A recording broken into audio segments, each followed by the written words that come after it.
ನಮಸ್ಕಾರ ಸ್ನೇಹಿತರೆ. ಯಾವುದೋ ಹೊಸ ಗಾಡಿಯಿಂದ ಅನ್ಕೋತಾ ಇದ್ದೀರಾ? ಆ್ಯಕ್ಚುಲಿ ಲಾಸ್ಟ್ ಕೆಲವು ವೀಡಿಯೋದಲ್ಲಿ ಹೇಳ್ದಂಗೆ ಹೊಸ ಗಾಡಿ ತೊಗೋಬೇಕು ಅಂತ ಅಂದ್ಕೊಂಡಿದ್ದೆ. ಸೊ ಸುಮ್ಮನೆ ಟೆಸ್ಟ್ ಡ್ರೈವ್ ತಗೊಂಡ್ರೆ ಸುಖ ಇಲ್ಲ, ಅದಕ್ಕೋಸ್ಕರ ರೆಂಟಲ್ಲಿ ತೊಗೊಂಡಿದ್ದೀನಿ ಹಿಮಾಲಯನ. ಇವತ್ತು ಇದ್ರದ್ದೊಂದು ಫುಲ್ ಕ್ಲಾರಿಟಿ ಸಿಗುತ್ತೆ. ಏನಪ್ಪ ಕ್ಲಾರಿಟಿ ಅಂತಂದರೆ, ಲಾಂಗ್ ಡ್ರೈವ್ ಕಂಫರ್ಟ್ ಹೆಂಗಿದೆ ಏನು ಎಲ್ಲ ಒಂದು ಪರ್ಫೆಕ್ಟ್ ಐಡಿಯಾ ಸಿಗುತ್ತೆ ನಮಗೆ. ಆ ಒಂದು ಕಾರಣಕ್ಕೆ ಈ ಗಾಡಿ ತೊಗೊಂಡಿದ್ದೀನಿ ಈಗ. ಸೊ ಅದನ್ನು ನೋಡಿಕೊಂಡು ಗಾಡಿ ತೊಗೊಳ್ಬೇಕಾ ಬೇಡ ಅಂತ ಡಿಸೈಡ್ ಮಾಡ್ತೀನಿ. ಯಾಕಂದರೆ ಈಗ ನನಗೊಂದು ಸ್ವಲ್ಪ ಕನ್ಫ್ಯೂಷನ್ ಇದೆ. ಏನು ಕನ್ಫ್ಯೂಷನಪ್ಪ ಅಂದರೆ, ಹಿಮಾಲಯನ್ ಎಕ್ಸ್ಪಲ್ಸ್ 210 ಆ್ಯಕ್ಚುಲಿ ಲಾಂಚ್ ಆಗಿಲ್ಲ, ಅದರದ್ದು ಸ್ವಲ್ಪ ಗಮನ ಇಟ್ಕೊಂಡಿದ್ದೀನಿ ಏನಾಗ್ಬೋದು ಎತ್ತಾಗ್ಬೋದು ಅಂತ. ನೆನ್ನೆ ರಾತ್ರಿ ಹೋಗಿ ತೊಗೊಬಂದೆ, ವೀಡಿಯೋ ಮಾಡೋಕ್ಕಾಗಲಿಲ್ಲ ಯಾಕಂದರೆ ಲೇಟಾಗಿ ಹೋಗಿತ್ತು. ಈಗ ಆ್ಯಕ್ಚುಲಿ ಇನ್ನೊಂದೇನೆಂದರೆ, ಸ್ವಲ್ಪ ಫ್ಯಾಮಿಲಿ ಕಂಫರ್ಟ್ ಕೂಡ ಗೊತ್ತಾಗುತ್ತೆ. ಯಾಕಂದರೆ ನಾನು ಕಟ್ಕೊಂಡವಳು, ನಾನು ಹುಡ್ದವಳು ಇಬ್ಬರು ಜೊತೆಲೇ ಅವರೆ ನೋಡಿ, ಇಲ್ಲವಳು ಹೇಳಿ ಇಬ್ಬರು ಜೊತೆಲೇ ಇರೋದ್ರಿಂದ ಫುಲ್ ಫ್ಯಾಮಿಲಿ ಕಂಫರ್ಟು ಗೊತ್ತಾಗುತ್ತೆ, ಒಂದು ಐಡಿಯಾ ಕೂಡ ಸಿಗುತ್ತೆ. ನನ್ನ ರಾತ್ರಿಯಿಂದ ಒಂದು ಎಕ್ಸ್ಪೀರಿಯನ್ಸ್ ಪ್ರಕಾರ ಸ್ವಲ್ಪ ಸಿಟಿಲಿ ಗಾಡಿ ಸೆಟ್ ಆಗಲ್ಲ ಅಂತ ಅನ್ಕೋತಾ ಇದ್ದೀನಿ. ಯಾಕಂದ್ರೆ ಲೋ ಆ್ಯಂಡ್ ಟಾರ್ಕ್ ತುಂಬ ಕಡಿಮೆ ಇದೆ. ಲೋ ಆ್ಯಂಡ್ ಟಾರ್ಕ್ ತುಂಬ ಕಡಿಮೆ ಇರೋದ್ರಿಂದ ಫಸ್ಟ್ ಗೇರು ಸೆಕೆಂಡ್ ಗೇರಲ್ಲಿ ಅವೆರಡರಲ್ಲೇ ಆಟಾಡಬೇಕು. ಗಾಡಿ ತುಂಬ ವೈಬ್ರೇಷನ್ ತುಂಬ ಇದೆ. ಮೋಸ್ಟ್ಲಿ ಇದು ರೆಂಟೆಡ್ ಗಾಡಿ ಆದ್ರಿಂದ ಸ್ವಲ್ಪ ಮೇಂಟೆನೆನ್ಸ್ ಇರೋಲ್ಲ ಅಂತ ಅನ್ಕೋತೀನಿ. ಮೇಂಟೆನೆನ್ಸ್ ಇಲ್ಲದೆ ಇರೋದ್ರಿಂದ ಸ್ವಲ್ಪ ಪ್ರಾಬ್ಲಮ್ ಆಗಿದೆ ಅಂತ ಅನಿಸುತ್ತೆ ನನಗೆ. ನೋಡೋಣ, ಹೋಗ್ತಾ ಹೇಳ್ತೀನಿ ನಿಮಗೆ. ಇದ್ರ ಪ್ರಾಪರ್ ರಿಪೋರ್ಟ್ನ ನಿಮಗೆ ಹೋಗ್ತಾ ಕೊಡ್ತೀನಿ, ಹೆಂಗಿದೆ ಗಾಡಿ ಏನು ಆಯ್ತಾ ಅಂತ. ಈಗ ಒಂದು ಮಳವಳ್ಳಿ ಅಂದರೆ ಮಂಡ್ಯ ಡಿಸ್ಟಿಕಲ್ಲಿ ಒಂದು ಇದಿದೆ, ದೇವಸ್ಥಾನ ಇದೆ, ಮತ್ತಿತಳೇಶ್ವರ ಅಂತ. ಸೊ ಅಲ್ಲಿಗೆ ಹೊರಟಿದ್ದೀವಿ ಈಗ. ಸಸ್ಪೆನ್ಷನ್ ಅಂತೂ ತುಂಬ ಚೆನ್ನಾಗಿದೆ. ಚಿಕ್ಕ ಪುಟ್ಟ ಹಳ್ಳಗಳಂತೂ ಗೊತ್ತೇ ಫೀಲೇ ಆಗಲ್ಲ. ಸಿಟ್ಟಿಂಗ್ ಕಂಫರ್ಟು ತುಂಬ ಚೆನ್ನಾಗಿದೆ ಗಾಡಿದು, ಅದು ಭಾಳ ಇಷ್ಟ ಆಯ್ತು ನನಗೆ. ಅಪ್ರೈಟ್ ಕೂತ್ಕೋತೀವಿ, ಸೊ ಚೆನ್ನಾಗಿದೆ. ಈಗ ನಮಗೆ ಒಂದು ಕ್ಲಾರಿಟಿ ಸಿಗಬೇಕಾಗಿರೋದು ಏನಂದರೆ, ಲಾಂಗ್ ಟರ್ಮ್ ಹೆಂಗೆ ಏನು, ಒಂದು ಆಲ್ಮೋಸ್ಟ್ ಅಪ್ ಆ್ಯಂಡ್ ಡೌನ್ ಒಂದು 200-250 ಕಿಲೋಮೀಟ್ರ್ ಆಗ್ಬೋದು. 250 ಕಿಲೋಮೀಟ್ರಲ್ಲಿ ಒಂದು ಆಲ್ಮೋಸ್ಟ್ ಒಂದು ಕ್ಲಾರಿಟಿ ಸಿಕ್ಬಿಡುತ್ತೆ ಹೆಂಗಿದೆ ಗಾಡಿ ಅಂದ್ಬಿಟ್ಟು. ಅದನ್ನು ನೋಡಿಕೊಂಡು ಡಿಸೈಡ್ ಮಾಡೋಣ ಅಂತ ಅಂದ್ಕೊಂಡಿದ್ದೀನಿ. ನೋಡೋಣ, ಮತ್ತೆ ಮುಂದೆ ಸಿಗ್ತೀನಿ. ಈಗ ಎಲೆಕ್ಟ್ರಾನಿಕ್ ಸಿಟಿ ರೀಚ್ ಆಗಿದ್ದೀನಿ. ಗಾಡಿ ಸ್ವಲ್ಪ ವೈಬ್ರೇಷನ್ ಮೇಂಟೈನ್ ಮಾಡಿಲ್ವಾ ಇವರು ಅಂತ ಸ್ವಲ್ಪ ಡೌಟ್ ನನಗೆ. ಯಾಕಂದರೆ ಇಷ್ಟು ಬಸ್ಸಿನೆಸ್ ಬರೋಲ್ಲ. ಓಡಿರೋದು ಬರೀ 9,000 ಓಡಿದೆ ಗಾಡಿ ಅಷ್ಟೇ. ಇದು 9,000 ಓಡಿರೋ ಗಾಡಿ, ಇಷ್ಟೊಂದು ವೈಬ್ರೇಷನ್ಸು ಸ್ವಲ್ಪ ನನಗೆ ಯಾಕೋ ಮಿಸ್ ಹೊಡಿತಾ ಇದೆ. ಇದರಲ್ಲಿ ಸರ್ವಿಸ್ ಡ್ಯೂ ಕೂಡ ತೋರಿಸ್ತಾ ಇದೆ ಮೀಟರ್ ಬೋರ್ಡಲ್ಲಿ. 8,000 ಕಿಲೋಮೀಟ್ರಿಂದ ಸರ್ವಿಸೇ ಮಾಡಿಸಿಲ್ಲ. ಅದರಿಂದಾಗಿ ಮೋಸ್ಟ್ಲಿ ಈ ಗಾಡಿ ಸ್ವಲ್ಪ ಹಂಗೆ ಅಂತ ಇರ್ಬೋದು. ಬಟ್ ಚೆನ್ನಾಗಿದೆ ಗಾಡಿ, ತುಂಬ ಆರಾಮ್ ಅನ್ನಿಸ್ತಾ ಇದೆ. ನೋಡೋಣ, ಇದು ಪರ್ಫೆಕ್ಟ್ ರಿಪೋರ್ಟ್ ನಾನು ನಿಮಗೆ ಸಾಯಂಕಾಲ ಬಂದಾಗ ಹೇಳ್ತೀನಿ, ಅಥವಾ ಒಂದು ಸಪ್ರೇಟ್ ವೀಡಿಯೋ ಮಾಡಿ ಅಪ್ಲೋಡ್ ಮಾಡ್ತೀನಿ ಹೆಂಗಿತ್ತು ಎಕ್ಸ್ಪೀರಿಯೆನ್ಸು ಏನು ಇತ್ತ ಅಂತ. ಇದು ಆ್ಯಕ್ಚುಲಿ ಟ್ಯೂಬ್ಡ್ ವರ್ಷನ್ನು, ಟ್ಯೂಬ್ಲೆಸ್ ಅಲ್ಲ ಇದು. ನೋಡೋಣ ಹೇಗಿರುತ್ತೆ ಅಂತ. ಅರ್ಲಿ ಮಾರ್ನಿಂಗೆ ಏನು ಟ್ರಾಫಿಕ್ ಇದೆ ಅಂದರೆ, ಈಗೊಂದು 7 ಗಂಟೆಗೆ ತುಂಬ ಟ್ರಾಫಿಕ್ ಇದೆ.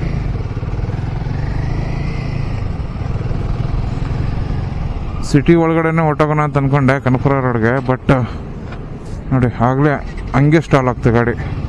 ಸೆಕೆಂಡ್ ಗೇರ್ಗೆ ಸ್ಟಾಲ್ ಆಗ್ತಾಯಿದೆ ಗಾಡಿ.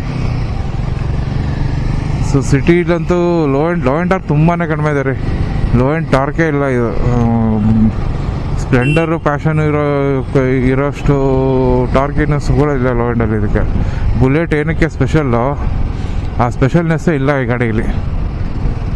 ಬುಲೆಟ್ ಫೇಮಸ್ ಆಗಿದ್ದೆ ಆ್ಯಕ್ಚುಲಿ ಅದ್ರ ಲೋ ಆ್ಯಂಡ್ ಟಾರ್ಕ್ಗೆ. ಬಟ್ ಈ ಗಾಡಿಲಿ ಲೋ ಆ್ಯಂಡ್ ಟಾರ್ಕೇ ಇಲ್ಲ. ಅದು ಬಿಗ್ಗೆಸ್ಟು ಇಶ್ಯೂ ಇದು.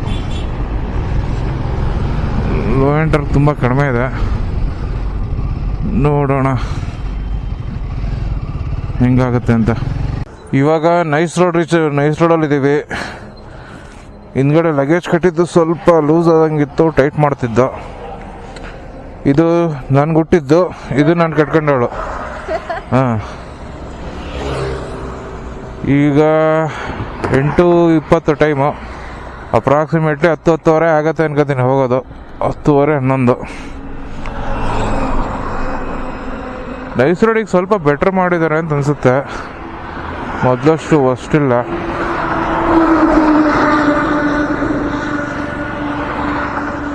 ಅಂದರೆ ವಿಂಡ್ ಬ್ಲಾಸ್ಟ್ ತುಂಬಾ ಇದೆ. ವಿಂಡ್ಶೀಲ್ಡ್ ಸಿಗ್ದಿರೋದ್ರಿಂದ ಏನು ಕೇಳಿಸೋದೇ ಇಲ್ಲ. ಈಗ ಹೆಚ್ಚು ಕಮ್ಮಿ ದೇವಸ್ಥಾನ ರೀಚ್ ಆಗಿದ್ದೀವಿ. ಇದು ಬಂದು ಮತ್ತಿದಾಳೇಶ್ವರ ದೇವಸ್ಥಾನ ಅಂತ. ಹೆಲ್ತ್ ಇಶ್ಯೂಸ್ ಯಾರಿಗಾರು ಇತ್ತು ಅಂದರೆ ಈ ದೇವಸ್ಥಾನದಲ್ಲಿ ಕ್ಯೂರ್ ಆಗುತ್ತೆ ಅನ್ನೋದೊಂದು ನಂಬಿಕೆ. ಈಗ ಇಲ್ಲಿಗೆ ಬಂದಿದ್ದೀವಿ.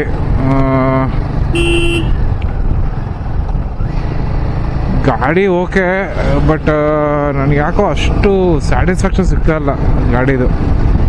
ಸ್ವಲ್ಪ ವೈಬ್ರೇಷನ್ಸ್ ಇದೆ. ಗಾಡಿ ಏನಷ್ಟು ಸ್ಯಾಟಿಸ್ಫೈ. ಲೋ ಆ್ಯಂಡ್ ಟಾರ್ಕ್ ಇಲ್ಲ ರೀ, ಮೇಜರ್ ಪ್ರಾಬ್ಲಮ್ ಅದೇ. ಪ್ರತಿ ಸತಿ ಗೇರ್ ಚೇಂಜ್ ಮಾಡ್ತಾನೆ ಇರಬೇಕು. ತುಂಬ ಶಾರ್ಟ್ ರನ್ ಇದೆ ಗೇರು. ಲಾಂಗ್ ರೈಡ್ ಅಂದರೆ ಒಳ್ಳೆ ಸ್ಟ್ರೆಚ್ಚಲ್ಲಿ ಹೊಡಿತೀನಿ ಅಂದರೆ ಹೊಡಿಬೋದು, ಗಾಡಿ ಆರಾಮಾಗಿ ಹೊಡಿಬೋದು. MT ರೋಡ್ಸಲ್ಲಿ ಆರಾಮ 100-120 ಕ್ರೂಸ್ ಮಾಡ್ತೀನಿ ಅಂದರೆ ಕಂಫರ್ಟಬಲಾಗಿ ಮಾಡ್ಬೋದು. ಬಟ್ ಈ ಶಾರ್ಟ್ ಅಂದರೆ ಈ ಸಿಟಿ ರನ್ಗಳಲ್ಲಿ ಸ್ವಲ್ಪ ಕಷ್ಟ. ಈ ಟ್ರಾಫಿಕ್ಗಳಲ್ಲಂತೂ ತುಂಬ ಹೆಕ್ಟಿಕ್ಕು. ಆಮೇಲಿಂದ ತುಂಬ ವೆಯ್ಟ್ ಇದೆ. ವೆಯ್ಟ್ ಓಕೆ, ಬ್ಯಾಲೆನ್ಸಬಲ್ಲು, ವೆಯ್ಟ್ನ ಬ್ಯಾಲೆನ್ಸ್ ಮಾಡ್ಬೋದು. ಆದರೆ ಬೇರೆ ಇಶ್ಯೂಸ್ ಲೈಕ್ ತುಂಬ ಫ್ರೀಕ್ವೆಂಟಾಗಿ ಗೇರ್ ಚೇಂಜ್ ಮಾಡಬೇಕಾಗತ್ತೆ ನೋಡಿ. ಈ ಥರ ಮಡ್ಡಿ ರೋಡಲ್ಲೆಲ್ಲ ಆರಾಮಾಗಿ ಹಂಗೆ ಗ್ರೈಡ್ ಮಾಡ್ಕೊಂಡು ಹೋಗುತ್ತೆ ಗಾಡಿ, ಪ್ರಾಬ್ಲಮ್ಮೇ ಇಲ್ಲ ಇದು. ಈ ಥರ ರೋಡ್ಸೇ ಸ್ವಲ್ಪ ಡೇಂಜರಸ್ಸು. ಯಾಕಂದರೆ ಒಂದು ಸಣ್ಣದಾಗಿ ಬ್ರೇಕ್ ಅಪ್ಲೈ ಮಾಡಿದ್ರು ಕೂಡ ಗಾಡಿ ಸ್ಕಿಡ್ ಆಗಿಬಿಡುತ್ತೆ. ಬೇರೆ ಗಾಡಿಗಳು ಸ್ವಲ್ಪ ನಮಗೆ ಒದ್ದಾಟ ಆಗುತ್ತೆ. ಬಟ್ ಈ ಬೈಕ್ಗೆ ಈ ರೋಡ್ಸು ಸೂಪರ್. ಆರಾಮಾಗಿ ಸುಮ್ಮನೆ ಹಿಂಗೆ ಗ್ಲೈಡ್ ಮಾಡ್ಕೊ ಹೋಗುತ್ತೆ ಗಾಡಿ.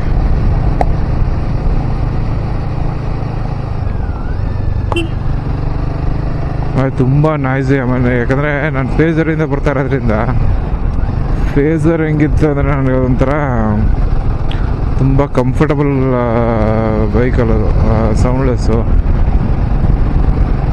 ಇದು ಸ್ವಲ್ಪ ಜಾಸ್ತಿನೇ ಸೌಂಡ್ ಇದೆ, ಒಂಥರ ಇರಿಟೇಷನ್ ಆಗುತ್ತೆ ಸೌಂಡು ಸೀರಿಯಸ್ಲಿ. ಇಯರ್ ಪ್ಲಗ್ಗಳನ್ನ ಹಾಕೋಬೇಕು, ಅಟ್ಲೀಸ್ಟ್ ಒಂದು ಇಯರ್ ಪ್ಲಗ್ಗಳು ಹಾಕೊಳ್ತು ಅಂದರೆ ಸ್ವಲ್ಪ ಬ್ಯಾಲೆನ್ಸ್ ಆಗುತ್ತೆ. ಇಲ್ಲಾಂದರೆ ತುಂಬ ಒಂಥರ ಇರಿಟೇಷನ್ ಜಾಸ್ತಿ ಸೌಂಡು.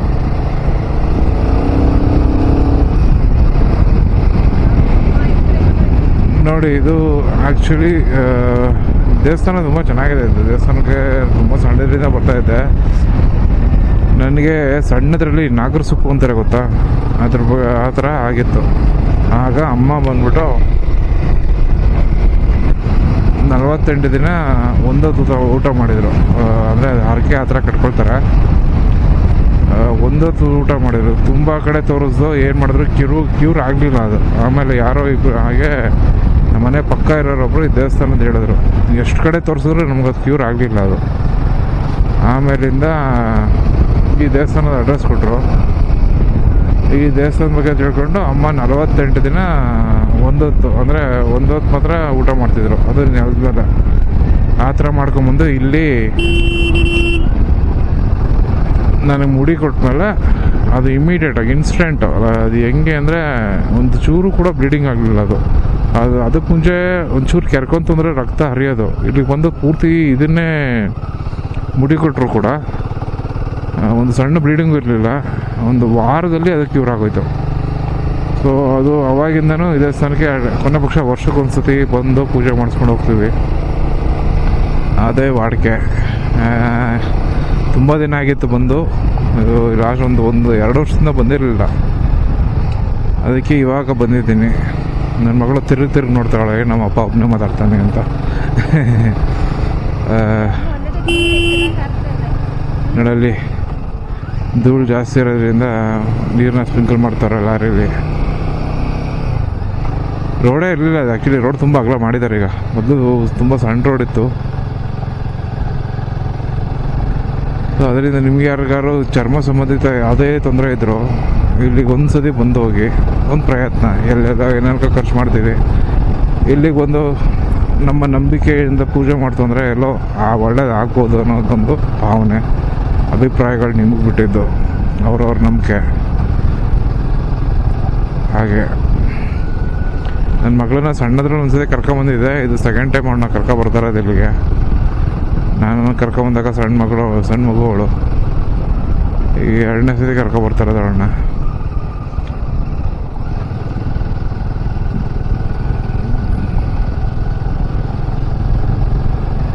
ಆ್ಯಕ್ಚುಲಿ ಈ ಗಾಡಿ ಮಾಡಿರೋದೇ ಈ ಥರ ಇದಕ್ಕೇನೆ ಮಾಡಿರೋದು ಅಂತ ಗಾಡಿ ಇದು. ಅಂದರೆ ಲೈಕ್ ಎಷ್ಟು ಎಕ್ಸ್ಟ್ರೀಮ್ ಆಫ್ ರೋಡ್ ಎಲ್ಲ ಹೋಗ್ತೀವಿ, ಆಮೇಲೆ ಎಕ್ಸ್ಟ್ರೀಮ್ ಆಫ್ ರೋಡ್ಗೆ ಇಷ್ಟು ಹೆವಿ ಬೈಕು ಯೂಸ್ಲೆಸ್ಸು. ಯಾವ ಥರ ಎಕ್ಸ್ಟ್ರೀಮ್ ಆಫ್ ರೋಡ್ಸ್ಗೆ ಈ ಥರ ಬೈಕ್ ಅಲ್ಲ. ಆ್ಯಕ್ಚುಲಿ ಆಫ್ ರೋಡ್ಸ್ಗೆ ನಾವು ಬೇರೆ ಥರನೇ ಬೈಕ್ನ ಯೂಸ್ ಮಾಡಬೇಕು. ಎಕ್ಸ್ಪಲ್ಸ್ ಥರ ಬೈಕ್ಗಳು ಬೆಸ್ಟು ಆಫ್ ರೋಡ್ಗೆ, ಯಾಕಂದರೆ ಅದು ಲೈಟ್ ವೆಯ್ಟ್ ಇರುತ್ತೆ, ಆರಾಮಾಗಿ ಹೋಗ್ಬೋದು. ಇದು ಆ್ಯಕ್ಚುಲಿ ಟೂರಿಂಗಿಗೆ ಕರೆಕ್ಟಾಗಿದೆ ಗಾಡಿ, ಸಿಟಿಗೆ ಖಂಡಿತ ಅಲ್ಲ. ಟೂರಿಂಗ್ ಅಂದಿದ ತಕ್ಷಣ ಬರೀ ಹೈವೇನೇ ಇರಲ್ಲ, ಅಲ್ಲೂ ಈ ಥರ ಸಣ್ಣ ಪುಟ್ಟ ಹಳ್ಳಿ ಬರುತ್ತೆ. ಆಮೇಲೆ ಅಲ್ಲೆಲ್ಲ ಆ ಟ್ರಾಫಿಕ್ಗಳು ಕೂಡ ಬರುತ್ತೆ. ಅವನ್ನೆಲ್ಲ ನಾವು ಈ ಬೈಕಲ್ಲಿ ಮ್ಯಾನೇಜ್ ಮಾಡ್ತೀನಿ ಅಂದರೆ ಸ್ವಲ್ಪ ಕಷ್ಟ ರೀ. ಆಗದಾಗ್ರು ಎಂತ ಮರ ಇದು, ಎಷ್ಟು ಸ್ಟಾಲ್ ಆಗುತ್ತೆ ಗಾಡಿ ಅಂದರೆ. ಅದೇನು ಈ ಗಾಡಿನೇ ಆ ಥರನ ಅಥವಾ ಹಿಮಾಲಯನೇ ಆ ಥರನ ಗೊತ್ತಿಲ್ಲ. ಬಿಕಾಸ್ ನಾನು ಟೆಸ್ಟ್ ಡ್ರೈವ್ ತೊಗೊಂಡಿದ್ದು ಸಿಟೀಲಿ, ಅಲ್ಲಿ ನನಗೆ ಅಷ್ಟು ಇಂಪ್ಯಾಕ್ಟ್ ಅನ್ನಿಸ್ಲಿಲ್ಲ. ಈ ಗಾಡಿ ಪ್ರಾಬ್ಲಮ್ ಅಂತ ಅನ್ಕೋತೀನಿ ನಾನು. ಓಕೆ, ಪೂಜೆಗೆ ಇದೆಲ್ಲ ಮುಗಿಸ್ಕೊಂಡು ಹೊರಡ್ಬೇಕಾದ್ರೆ ಮತ್ತೆ ಸಿಗ್ತೀನಿ. ಬಂತು ದೇವಸ್ಥಾನ ನೋಡಿ, ಇದೇ ದೇವಸ್ಥಾನ ರೀಚ್ ಆದೋ, ಎಲ್ಲ ಮುಗಿಸ್ಕೊಂಡು ಮತ್ತೆ ಸಿಗ್ತೀನಿ ನಾನು. ಸೊ ಇವಾಗ ಟೈಮ್ ಬಂದು 1:30. ಇವಾಗ ಹೊರಟಿದ್ದೀವಿ ಸ್ನೇಹಿತರೆ. ಹೋಗಿ ಪೂಜೆ ಗೀಜೆ ಎಲ್ಲ ಆಯಿತು, ಈಗ ಹೊರಟಿದ್ದೀವಿ. ಸೊ ಡಿಸ್ಪ್ಲೇಯಲ್ಲಿ ಅರೌಂಡ್ 28 ಕಿಲೋಮೀಟ್ರ್ ಮೈಲೇಜ್ ತೋರಿಸ್ತಾ ಇದೆ. ಅಂದರೆ ನಾನೇ ತುಂಬ ಜಾಸ್ತಿ ರ್ಯಾಶಾಗಿ ಓಡಿಸಿಲ್ಲ, ಬಿಲೋ 80ನೇ ಮೇಂಟೈನ್ ಮಾಡಿದ್ದೀನಿ. ಹಂಗೆ ಮೇಂಟೈನ್ ಮಾಡಿ 28 ಮೈಲೇಜು. ಓಕೆ, 400cc ಬೈಕ್ಗೆ ಬೆಟರ್ ಮೈಲೇಜ್ ಅಂತೀನಿ ಇದು. ನಾನು 30 ಅಟ್ಲೀಸ್ಟ್ ಎಕ್ಸ್ಪೆಕ್ಟ್ ಮಾಡಿದ್ದೆ, ಬಿಕಾಸ್ ನಾನು ರೈಡ್ ಮಾಡೋದಕ್ಕೆ ಅಷ್ಟು ಎಕ್ಸ್ಪೆಕ್ಟ್ ಮಾಡಿದ್ದೆ, ಅಷ್ಟು ಬರ್ತಾ ಇಲ್ಲ. ಇದ್ರ ಬಗ್ಗೆ ಡೀಟೇಲಾಗಿ ನಾನು ನಿಮಗೆ ನೆಕ್ಸ್ಟ್ ವೀಡಿಯೋಲಿ ಹೇಳ್ತೀನಿ. ನೆಕ್ಸ್ಟ್ ವೀಡಿಯೋಲಿ ಒಂದು ನಾರ್ಮಲ್ ವೀಡಿಯೋ ಮಾಡ್ತೀನಿ ಇಲ್ಲಿ. ಯಾಕಂದರೆ ಒಂದು ವಿಂಡ್ ಬ್ಲಾಸ್ ತುಂಬ ಇದೆ, ಆಮೇಲೆ ನನ್ನ ಸ್ವಲ್ಪ ಮೈಕ್ ಇಶ್ಯೂ ಇದೆ, ಅದರಿಂದಾಗಿದ್ದೀನಿ. ಇನ್ನೇನು ಕ್ಯಾರಿ ಮಾಡಲ್ಲ. ವೀಡಿಯೋನ ಇಲ್ಲಿಗೆ ಎಂಡ್ ಮಾಡ್ತೀನಿ. ಮುಂದಿನ ವೀಡಿಯೋದಲ್ಲಿ ನಿಮಗೆ ಪ್ರಭಾರ ಸಿಗ್ತೀನಿ. ಅಲ್ಲಿವರೆಗೂ ಟೇಕ್ ಕೇರ್.